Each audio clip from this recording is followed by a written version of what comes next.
Bonjour à tous, eh bien nous voici réunis pour cette fameuse vidéo sur l'énergie de l'année 2025.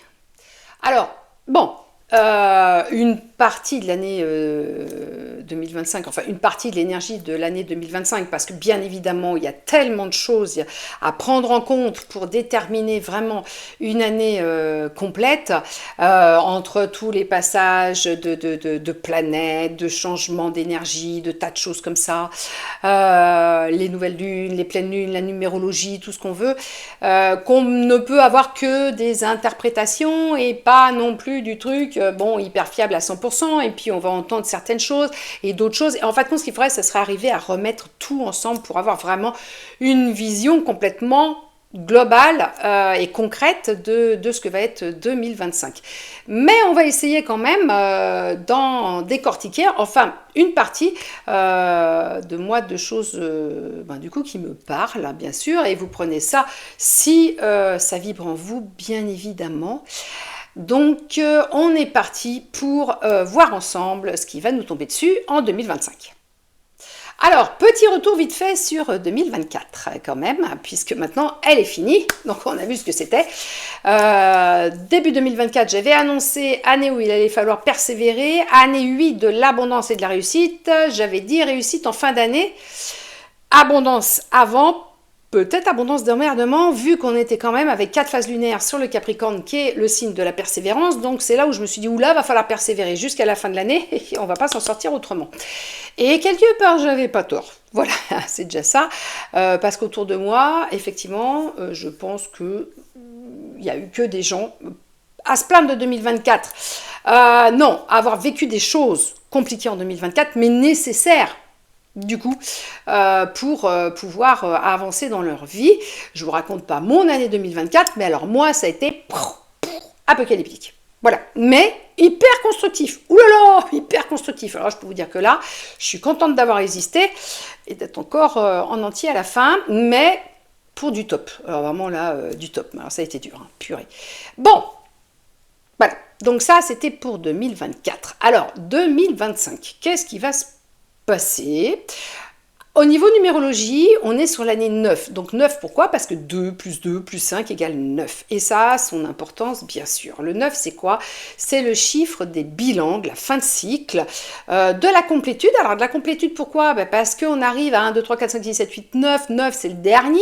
Donc on va basculer sur du 10 et recommencer un nouveau cycle, puisque le 10, c'est ni plus ni moins que le 1 plus le 0 égale le 1. Le 11, c'est le 1 plus le 1 égale le 2. Et donc on est réenquillé sur un nouveau cycle. Ça veut dire qu'en fait, en 2025, on est en train de fermer la porte du cycle qui a commencé en 2017. Voilà, 2017, 2 plus 1 plus 7 égale 10. Donc 10, 1 plus 0 égale 1. Première année. Ce cycle, il a une importance certaine parce que c'est le premier cycle complet qu'on a après l'avènement de l'ère du Verseau. L'ère du Verseau, on a basculé dans cette énergie-là. Je vous renvoie à ma vidéo sur l'ère du Verseau. Le fameux dernier jour du monde des Mayas, le 12 décembre 2012, le 12-12-2012. Alors, bien évidemment, attention tout le monde, pas à minuit 001. Non, c'est des mouvements énergétiques qui prennent bien avant le 12 décembre 2012 et qui vont se perdurer dans la mise en place aussi bien après. Ça, c'est évident, c'est pas, on fait pas comme ça, on n'allume pas la lumière et d'un coup, du jour au lendemain, terre du Verseau. Ça s'est accentué à partir de cette date-là. Bon. Et il y a eu beaucoup de changements à partir de cette date-là, de toute façon. Donc, je ne vous refais pas toute l'ère du Verseau, ça vraiment, allez revoir ma vidéo là-dessus. Mais ce qu'il faut savoir, c'est que du coup, 2012, 2013, 2014, 2015, 2016, ça ne nous fait pas un cycle complet. Hein. 2012, c'était pas une année 1, hein. 2012, c'est une année 5. Mise en action des choses. Donc, le premier cycle complet, il a commencé en 2017. Et si vous regardez bien un petit peu dans vos vies, il y a certainement des petites choses qui ont changé en 2017 dans vos vies, qui sont arrivées, un petit peu nouvelles, et qui du coup se sont développées durant tout ce cycle-là. Voilà. Donc, c'est un travail à terminer sur cette année 2025. C'est-à-dire qu'en fait, et le travail a commencé déjà un tout petit peu avant, hein, genre octobre-novembre, vous avez déjà dû commencer à cogiter un peu sur l'affaire. Ça va être une grande année de ressassement. Sympa. Alors non, bien sûr, on va continuer à avancer quand même dans nos vies, c'est pas le problème. Mais il faut profiter de cette énergie et de toute façon, vous vouliez ou pas, votre tête, elle va tourner là-dedans sur refermer les dossiers, refermer les dossiers, refermer les dossiers. C'est-à-dire, en fait, refermer les dossiers avec quoi? Avec le pardon. C'est la seule chose qui fait guérir, pardonner. Donc, il va falloir vraiment prendre en compte que sur cette année-là, vous allez avoir plein de choses du passé qui vont revenir dans votre tête et peut-être revenir dans votre vie aussi. Tiens, quelqu'un que vous n'aviez pas vu depuis 4-5 ans va repointer le bout du nez en 2025. Ah, d'accord, ok. Donc, ça va être le truc, c'est-à-dire qu'en fait, il faut vraiment prendre conscience que pour recommencer un cycle nouveau en 2026, il va falloir vraiment épurer les dossiers pourris.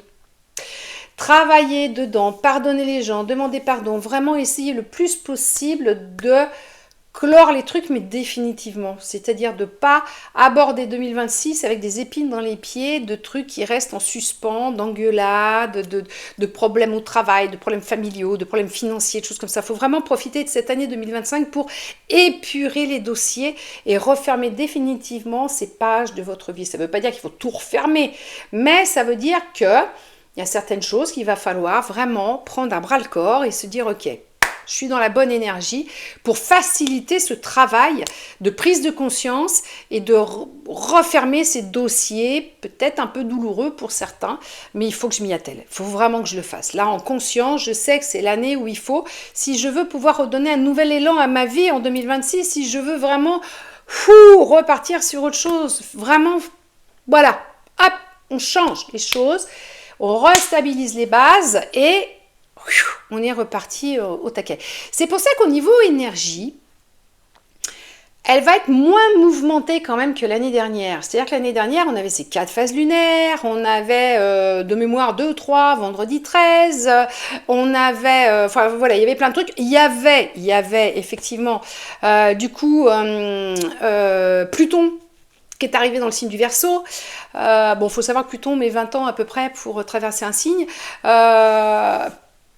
Pluton, c'est la fin des choses, c'est la mort, c'est vite dit, mais c'est justement cette capacité de refermer les dossiers. Pluton, c'est l'énergie 9. C'est l'énergie 9. Vous allez me dire, oui, mais elle était en 8. Oui, mais elle est là pour 20 ans quand même, hein, mes mères. Donc, ça veut dire que déjà, sur cette année 8, elle nous a obligés à mourir sur certaines choses. Ok ? Et ces choses pour lesquelles on est en 2008 en train de changer, de se transformer, de mourir, de passer à autre chose, eh bien, c'est en 2025, il faut qu'on referme définitivement le dossier. Fermé, terminé, on n'en parle plus. C'est vraiment cette capacité à dire au revoir, autre chose, à dire je passe à un autre état. Après Pluton, c'est plus le système, c'est plus la galaxie, on est au bout du truc, on passe sur l'inconnu. Et en fait, compte, c'est ça que nous a amené ce passage-là l'année dernière de Pluton. Il nous a obligés, c'est là où ça a fait mal, il nous a obligés à mourir sur certaines choses, à tuer certaines choses, pour pouvoir les digérer en 2025, ok ? Avoir toute l'année pour digérer ça en 2025 et pouvoir facilement refermer les dossiers parce qu'on aura souffert en 2024 sur le sujet. Vous voyez ? Donc 2025, on va pouvoir le voir avec un peu plus de hauteur et se dire ok, c'était dur. Bon, alors ça y est, c'est bon. On va dire le pic de la douleur sur 2024 et là, on va pouvoir travailler un petit peu plus tranquillement, un petit peu plus consciemment, un petit voilà. Donc on est là-dessus, on est vraiment sur cette bascule, sur cette fin de cycle. Alors, point important de l'année, enfin un des points importants de l'année aux côtés duquel on ne va pas passer. L'année dernière, on avait vu qu'il y avait une particularité au niveau du signe du Capricorne avec 2 phases de nouvelle lune en Capricorne et 2 phases de pleine lune en Capricorne. C'est pour ça que là, je prends le temps d'attirer votre attention avec cette présentation.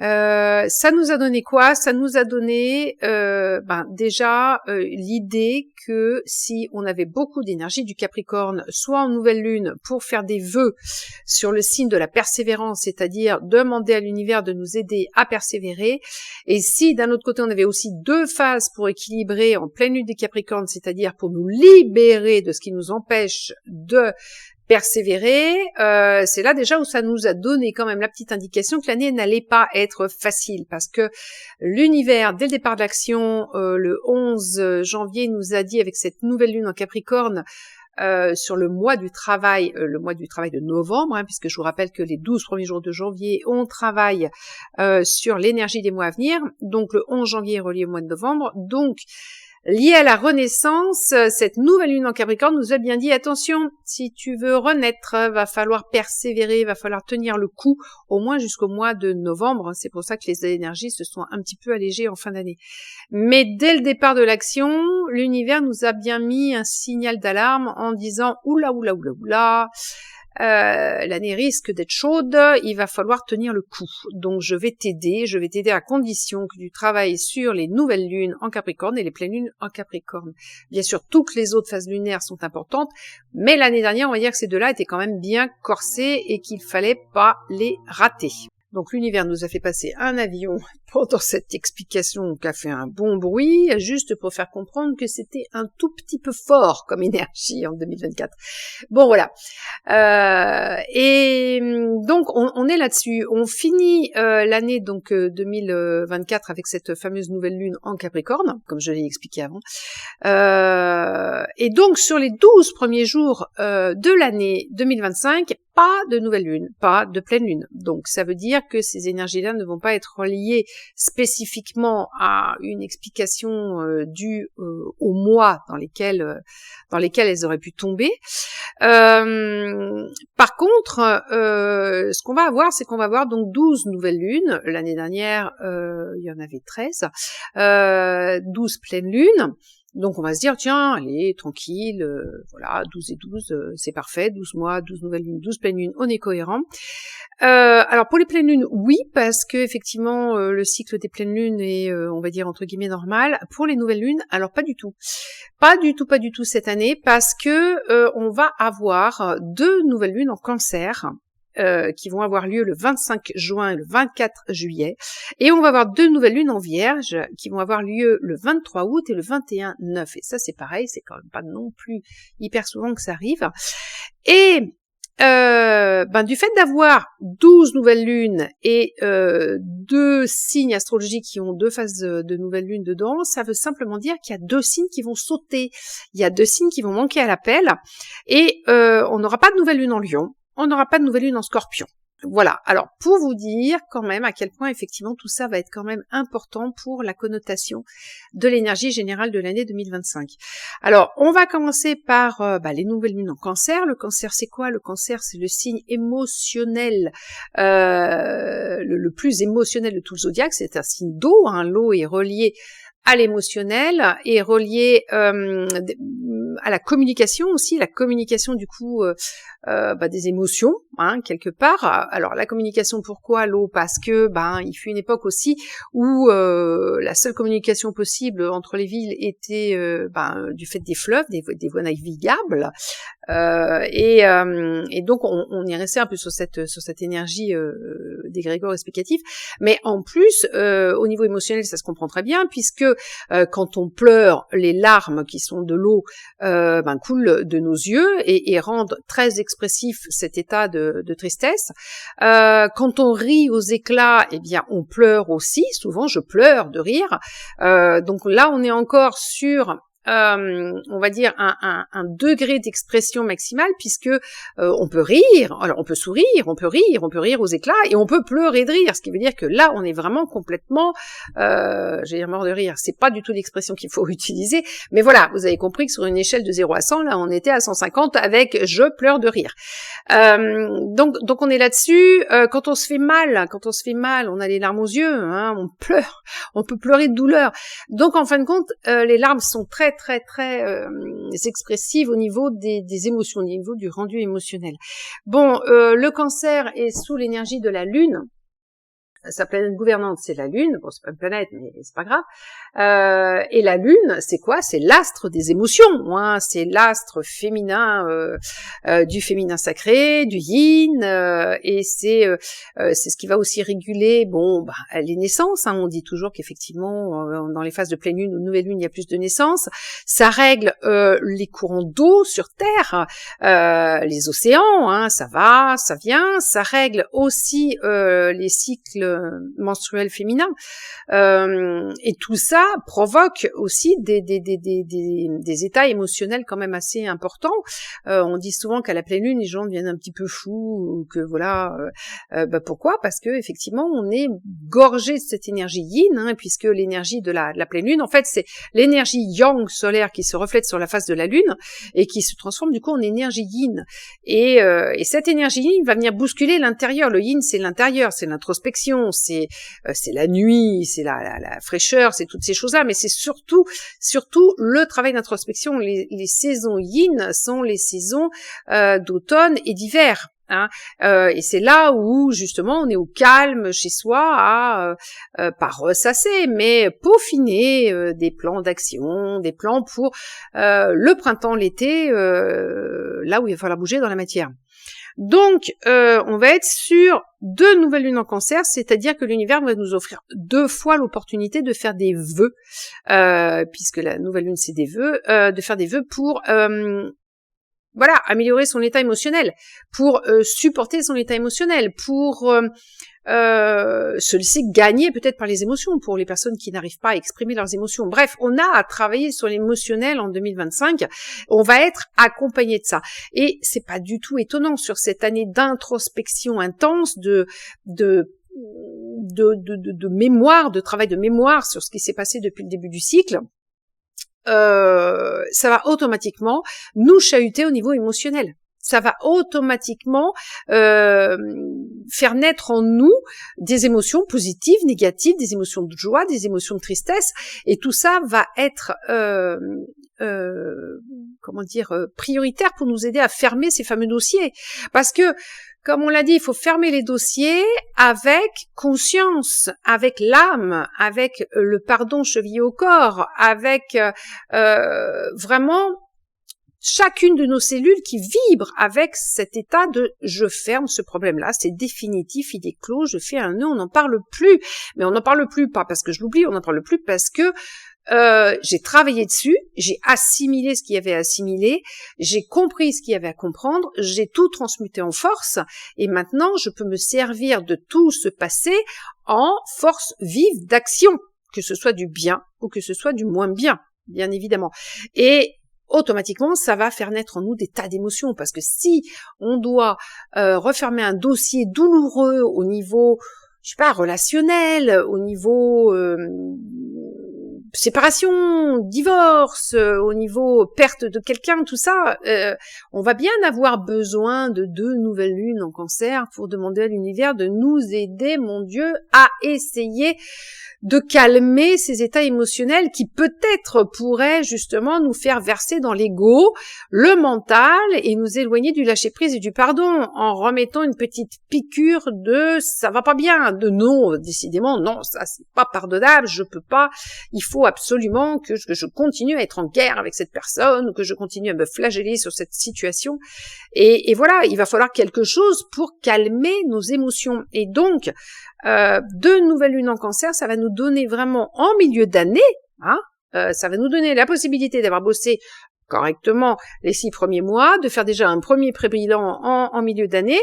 On va commencer sur la nouvelle lune en Cancer du 25 juin, c'est-à-dire sur le mois d'équilibre et de l'harmonie, et on va demander à l'univers, voilà, j'ai bien bossé jusque-là, par contre, alors ça va pas, il faut que tu m'aides à vivre ces émotions, parce qu'elles ont besoin d'être vécues, et du coup, à faire la paix avec ces émotions.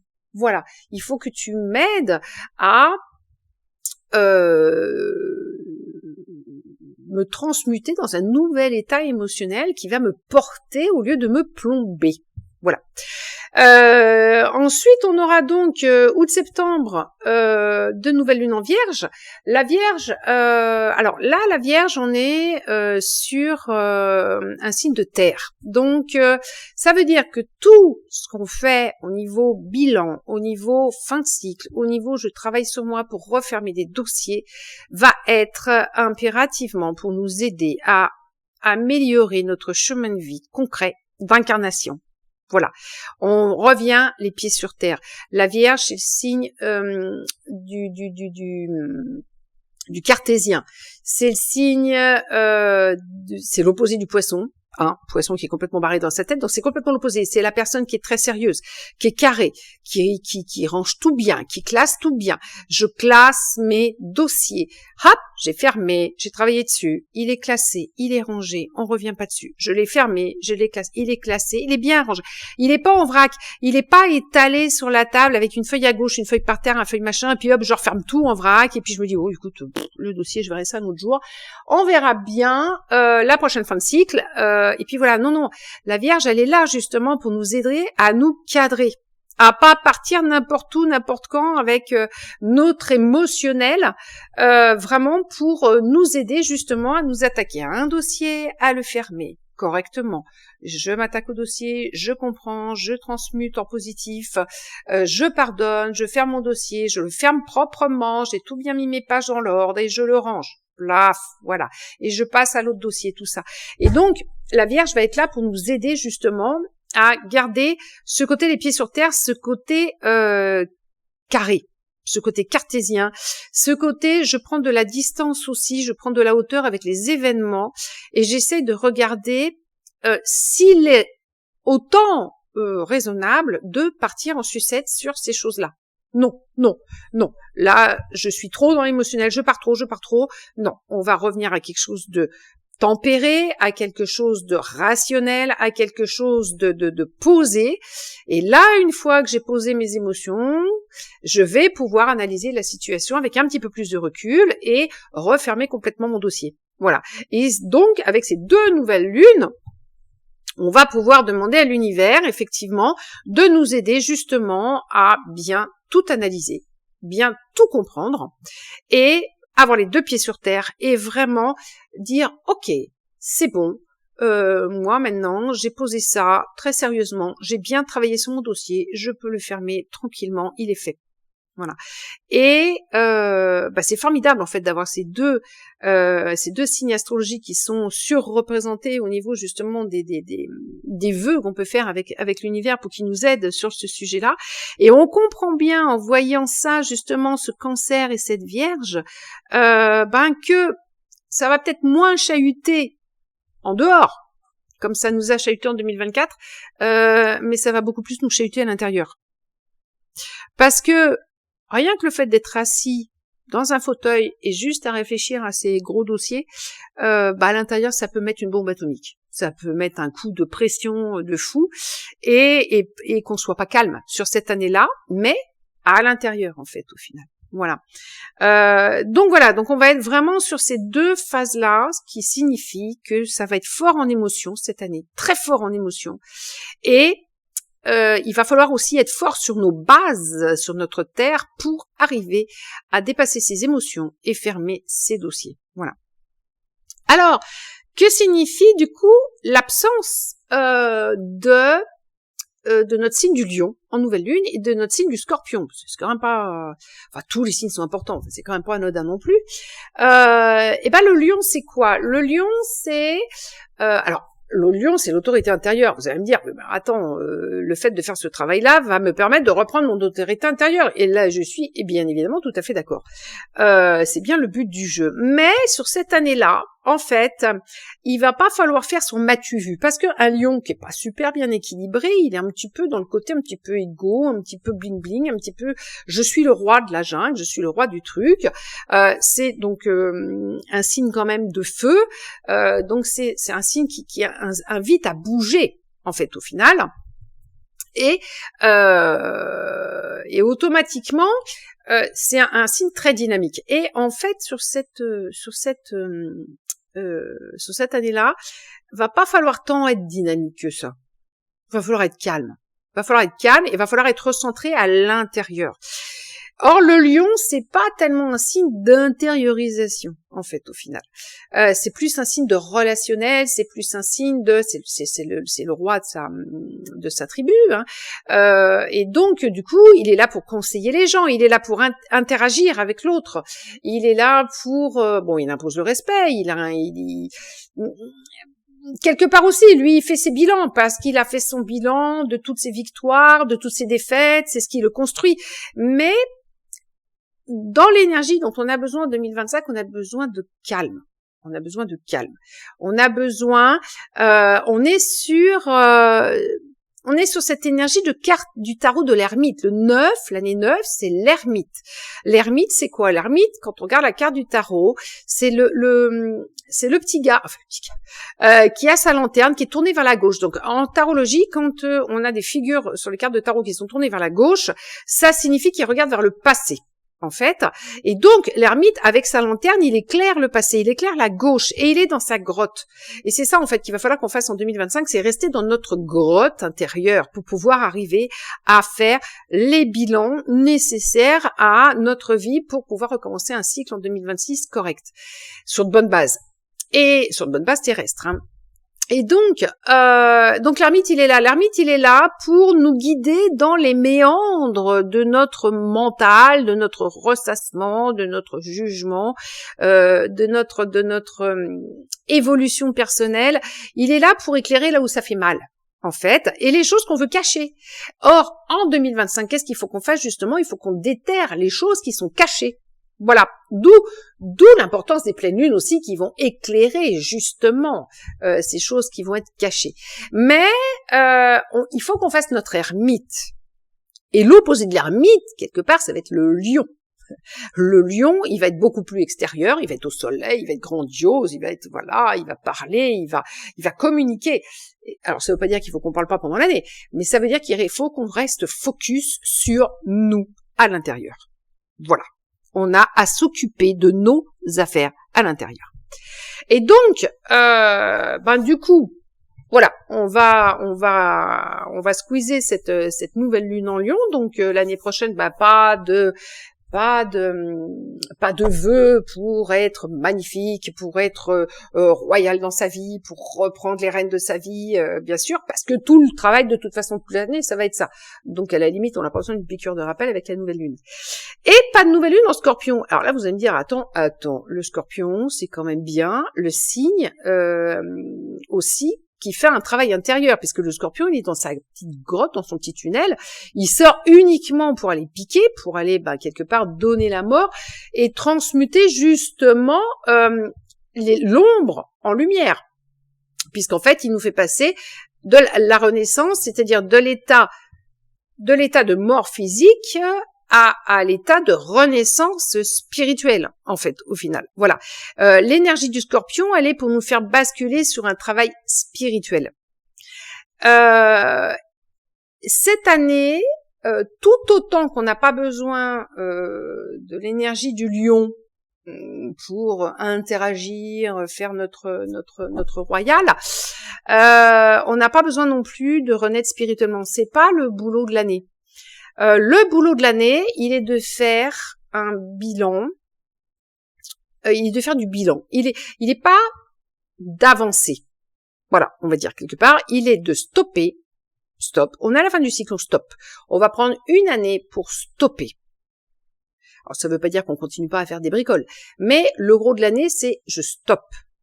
Et je regarde derrière moi. Qu'est-ce qui s'est passé? Je comprends les difficultés. Je pardonne, je me pardonne. Et je transmute tout ça en force et en lumière. Voilà. Et je comprends aussi ce qui a bien marché. Parce que du coup, ça, je le garde. Si ça a bien marché, autant s'en resservir. Donc, c'est pas plus mal. Voilà. Donc, en fait, même si aussi, on va faire du bilan spirituel, bien sûr. Quelle a été mon évolution jusque-là? Qu'est-ce que ça m'a apporté dans ma vie? Qu'est-ce que je dois changer? Tout ça. Mais on n'est pas sur un travail de transformation spirituelle. Donc l'énergie du Scorpion n'a pas besoin de nous faire mourir, on n'a pas besoin de mourir pour renaître à autre chose. Là, on a besoin de se poser, de regarder, de faire du tri, de comprendre de fermer des dossiers et d'en garder d'autres ouverts, bien sûr, on n'a pas besoin de tout fermer non plus, et de garder ce qui est bien. Et hop, on va continuer effectivement ce qui est bien, ou on va créer de nouvelles choses en 2026, et voilà. Donc, il faut pas... voilà, on va pas être sur ces deux énergies-là, alors qui sont complètement opposées, même si ils sont pas opposés dans le zodiaque, mais on va être là-dessus. En fait, on reste stable, on reste ferme sur ses bases terrestres, et on est en train de faire du bilan pour son incarnation.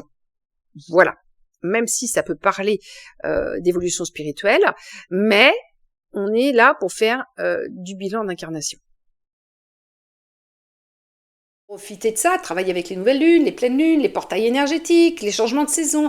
Profitez de tout ce que l'univers nous propose pour bosser sur nous, pour en profiter aussi pour avoir la force de refermer tous ces dossiers, même ceux qui coincent un petit peu, en fait, au final. Un vendredi 13, on n'en aura qu'un. Voilà, donc on n'est pas non plus ultra chargé de ce côté-là. Vous allez me dire, bah, c'est moche, c'est un jour de chance. Oui, mais ça veut dire que ça va être une année studieuse, ça va être une année de réflexion, ça va être une année... Il n'y a pas besoin de chance, il n'y a pas besoin de choses comme ça. La chance de travailler, on a eu ça avant.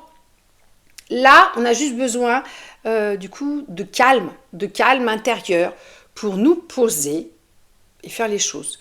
Donc, c'est pas une année non plus à tout chambouler dans sa vie. Alors, je vous dis tout chambouler dans sa vie, mais attention, si c'est des chamboulements qui arrivent de choses qui ont été mises en place précédemment, c'est la conclusion. Voilà, je vous prends mon exemple, par exemple, voilà, hop là. Moi, du coup, je suis en train de déménager, ma maison pas tout de suite en vente, mais bon, je vais aller pour acheter une autre maison. Donc, il y a une forte chance que je trouve ma maison en 2025. Du coup, c'est l'aboutissement du travail qui s'est mis en place en 2024. Je vais refermer le dossier en ouvrant la porte de ma nouvelle maison. Normalement, ça devrait être la dernière.